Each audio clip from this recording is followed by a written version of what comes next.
Fox 61, Connecticut's news station, begins with a Weather Watch alert. Good evening and thanks for joining us for the Fox 61 News at 6. I'm Brent Harden. And I'm Bridget Piorlo. We're under a Weather Watch alert tonight with more rain heading our way. Taking a live look now at conditions across the state in Hartford, New Haven, Mohegan Sun, and Middletown. It was dry today, but that's just about to change. Chief Meteorologist Rachel Frank joining us now with what we can expect for tonight. Rachel.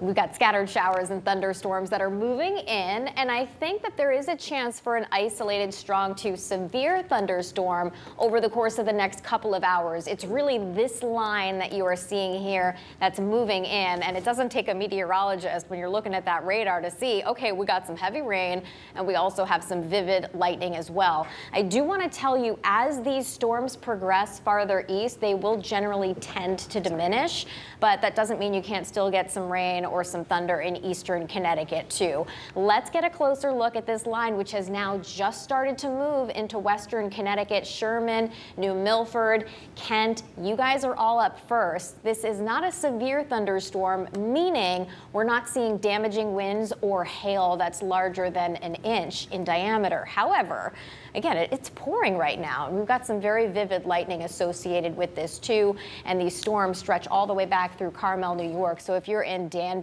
or Ridgefield, you can expect these storms within the next half an hour or so.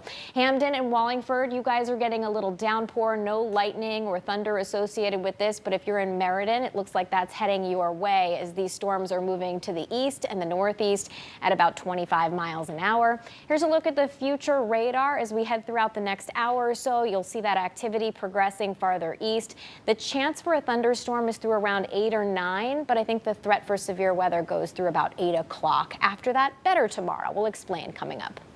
All right, Rachel, thank you. It is a story Fox 61 has been covering from the very beginning. And today, the suspended East Hartford police lieutenant charged with DUI was back in the courtroom to try to convince the judge to keep him out of jail. Fox 61's Matt Caron was in the courtroom as Lieutenant Joe Ficcaselli apologized and as the judge read him the riot act. Well, Judge Kathleen McNamara herself is a former East Hartford police officer. And she didn't pull any punches, telling Ficcaselli that if he violates any of the provisions of his accelerated rehabilitation, he'll spend the next 6 months behind bars. You saw it here on Fox 61. East Hartford Police Lieutenant Joe Ficcaselli threatening state police. We're gonna have a big problem, dude. Don't threaten me, dude. Faking a heart attack. Can you call me in the ambulance? I feel like I'm having a heart attack. And lying about not being behind the wheel. Were you driving? No. At some point? You want to be honest with us? No. During his DUI arrest in Summers in January. You just kept digging a hole bigger for yourself. Don't do that again. Be a man and fess up. On this day, back in court, trying to convince Judge Kathleen McNamara to keep him out of jail.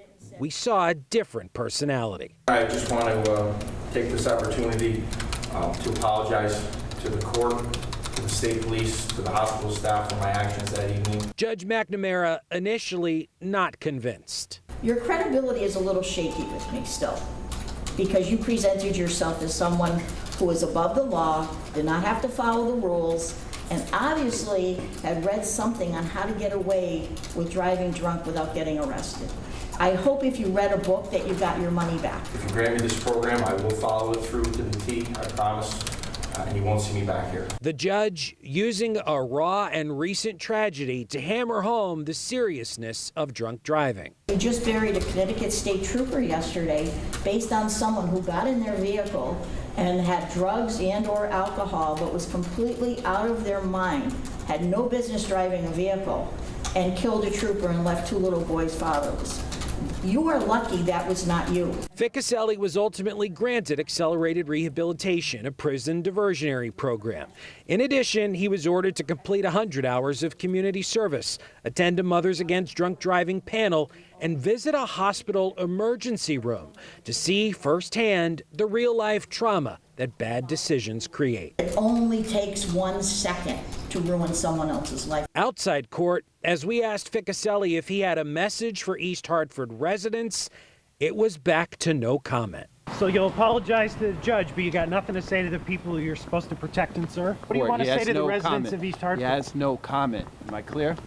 Judge McNamara pointed out that though the East Hartford Police Department gave Ficcaselli a 30-day unpaid suspension, she has seen people in the same situation be fired or even decertified for that conduct. Once Ficcaselli returns to work, he will likely have to get an ignition interlock or breath test device installed even in his police vehicle. And we should also point out that 21 days later, our Freedom of Information Act request for Ficcaselli's completed internal affairs report has still not been fulfilled.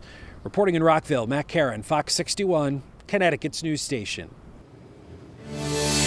New tonight, after the loss of Trooper First Class Aaron Pelletier, his canine will retire and remain at home with the Pelletier family. Canine Rosso was the Trooper Pelletier's partner when he was hit and killed during a traffic stop on I-84 last week.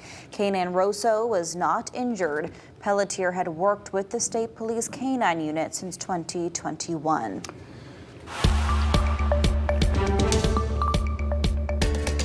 And now to a story we've been following for you all across the state, where several public school districts are being forced to make budget cuts for next year. And that includes our second largest school district in New Haven, where they're facing a multi-million-dollar deficit right now. Fox 61's Julia LeBlanc has that story tonight. On Monday, New Haven superintendent will present her proposal to the school board. In it, it'll likely include dozens of cuts to staffing positions and programs. These are decisions she says are painful to make, but they don't have much of a choice right now. Everything is on the table, and it's sad, right? It's sad. Dr. Madeline Negron, nearing her one-year mark as New Haven superintendent, puts her students and staff above all else. I believe it to my core, the power that education has in transforming lives. It transformed my own life. It took me out of poverty. But right now, in the face of a nearly $12 million budget deficit, she's forced to make some difficult decisions. Her team is looking at cutting back on bus routes and third-party partnerships, hoping to save a couple $1 million. I could potentially still be looking about 65 positions that I might have to come to that hard situation of saying, I got to cut. Dr. Negron doesn't know if those cuts will involve certified teachers, but they're considering it all. The cuts and the impact of the lack of resources is true for just about every district in Connecticut right now.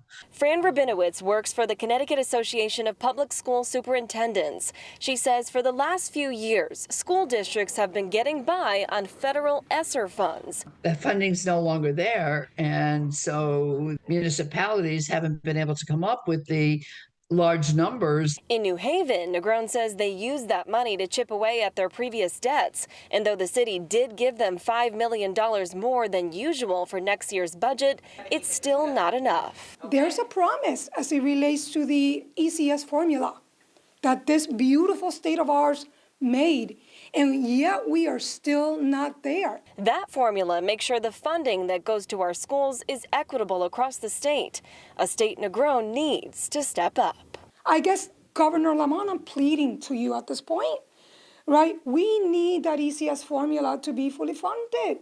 Now, a spokesperson for the governor sent us a statement saying next year's budget does include historic funding for public schools across the state, including increases to that ECS funding or education cost-sharing funding. They also went on to say that in the future, the administration will continue to look for ways to appropriately fund districts across Connecticut. We are in New Haven. Julia LeBlanc, Fox 61, Connecticut's news station.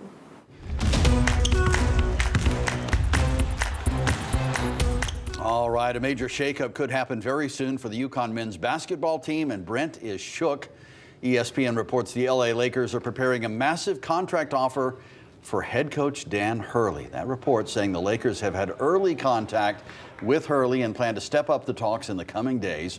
Hurley has been in store since 2018. He signed a 6-year contract extension last summer, making him one of the highest paid coaches in men's basketball, or men's college basketball. Earlier today, Governor Ned Lamont was asked whether he would do what it takes to keep Hurley in Connecticut. That's really up to UConn. I know it's really up to him and his family to make the decision they want. I just know that Dan Hurley is the greatest coach in America, so no wonder that professional teams are paying attention. Obviously, we love him here in Connecticut. Hurley has said he might consider an NBA job at some point, and apparently that time is now. At least it certainly could be. Fox 61 Sports Director Jonah Karp is here in studio with more on the future of Dan Hurley as UConn's head coach. Jonah, a lot of fans on their toes about this. What are you learning? Everyone's on their toes, including me. To this point, Dan Hurley has given no indication publicly he intends to leave UConn. In fact, it's been the exact opposite. He's focused on a three-peat, and his coaching staff is as well. So is Alex Karaban, who withdrew from the NBA draft to do exactly that, go for a three-peat. Hurley has also made it very clear that the Northeast is his home. This is where he wants to be. This is where his wife Andrea wants to be. This is where his family is. He's a New Jersey guy. All of those reasons would be factors in keeping Dan Hurley in Connecticut. But this is the Los Angeles Lakers. This is the NBA, and Dan Hurley has discussed making that jump down the line, not in the immediacy, but as a potential next step in the future. But when you're a coach who builds and rebuilds as quickly and as successfully as Dan Hurley has proven at UConn, it's easy to see why a team like the Lakers, who have high organizational expectations and are coming off an early playoff exit with aging stars, would want to bring in a guy like Dan Hurley to instill the winning culture he talks so often about, and to work with the Lakers brass to find the right pieces to build something sustainable in Los Angeles. So here's where we're at right now. You can weigh the decision in your head, right? You can convince yourself, hey, the Lakers job is the right job to take. Sure. Staying at UConn is the right job to take. This isn't an easy decision to make. Yeah, I think we talked to Bob Joyce last hour, and he said that Dan Hurley was essentially just made for UConn basketball. Yeah. I agree, he's a perfect fit. Oh yeah, and it's done well. You can't blame the guy for wanting to shoot for the stars if that's what he decides. And if the price is right. Absolutely. It's all money talks, right? And Dan Hurley, he's a Big East guy, loves college basketball. I mean, he comes from a basketball family. It's in his blood, right? His brother, his father. It had to be the right opportunity. Lakers, NBA, he's been talking. He has talked about the NBA, not right now, not in the context of the immediacy, but he has talked about it. Well, maybe the lure of a three-peat will be enough. And he talked about that, the parade. He wants to go 3 times for the championship, so. Right. And look, the Kentucky job came and went, right? Wasn't interested. Yeah. It's the NBA. We'll see. We'll see. Do you have any idea how the timeline is going to work out here? No, but I hope it's fast. Yeah, we do. We all do. For your sake? For all of our sakes. Yeah. But he is hot right now. He's going to get a lot of the offers. Right, and I will add this. If you're UConn, and I don't want to put this into the universe, but if Dan Hurley does leave, move fast in promoting somebody from within. Promoting Kamani Young or Luke Murray or Tom Moore, somebody who's been with this program and the players know well. Yeah, good idea.